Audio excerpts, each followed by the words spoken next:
سوال ہے کہ نبی علیہ السلام کی آواز سے بلند آواز، اس کا مطلب ذرا سمجھ نہیں آیا، واضح کر دیں۔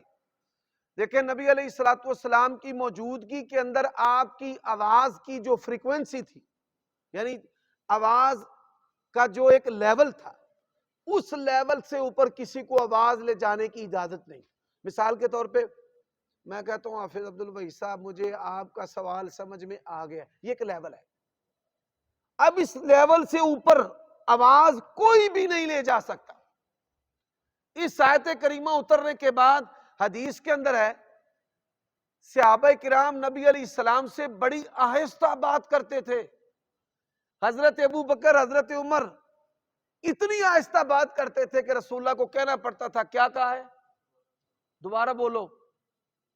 ایک صحابی تھے ثابت بن قیس بن شماس رضی اللہ تعالیٰ عنہ، ان کی آواز ویسے ہی بڑی بلند تھی۔ وہ گھر میں بیٹھ گئے، انہوں نے نبی علیہ السلام سے ملنا چھوڑ دیا۔ اللہ نے کہا ان تحبط اعمالکم وانتم لا تشعرون۔ تو آپ کی مجلس کے اندر آپ سے آواز اونچی کرنے کی اجازت نہیں۔ پہلی بات، نبی علیہ السلام نے ان کو بلوایا کہ آپ اس سے مستثنا ہیں۔ دوسری بات، آپ دنیا سے جا چکے ہیں، آپ کی آواز سے بلند آواز نہیں کرنی۔ اس کا مطلب کیا ہے کہ جہاں رسول اللہ کی حدیث آ جائے ساری باتیں نیچے۔ یہ اس آیت کریمہ کے دو معنی ہیں۔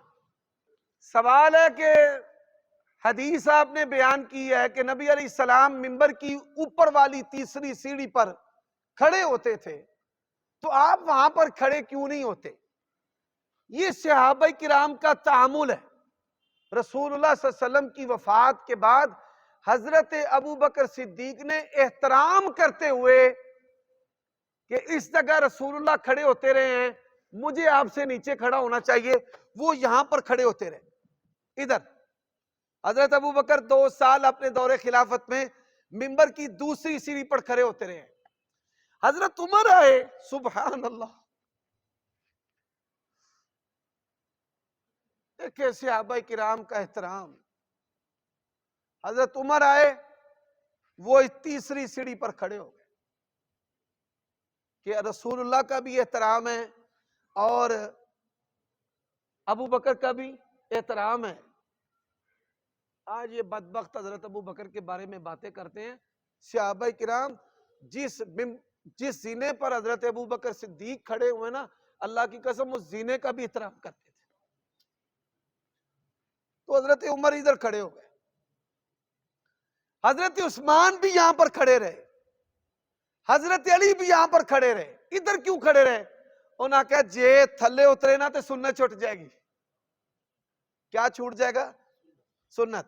تو یہ تعامل صحابہ ہے کہ منبر کی پہلی سیڑھی پر حضرت عمر بن خطاب کھڑے ہوئے، سبحان اللہ، یہ حضرت عمر کی سنت ہے، جو پھر سبحان اللہ اس کے بعد حضرت عثمان نے بھی اختیار کی، حضرت علی نے بھی اختیار کی، اور پھر اس دور سے لے کر آج تک یہ چلتی آ رہی ہے۔ درود کے الفاظ کے بارے میں سوال ہوا ہے کہ کم سے کم ہم کتنے الفاظ پڑھ سکتے ہیں۔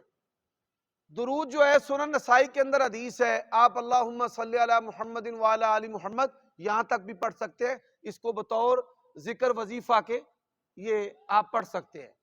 صلی اللہ علیہ وآلہ وسلم اتنا بھی، اور صلی اللہ علیہ وآلہ وسلم وآلہ یہ بھی دونوں حدیث کے اندر موجود ہے۔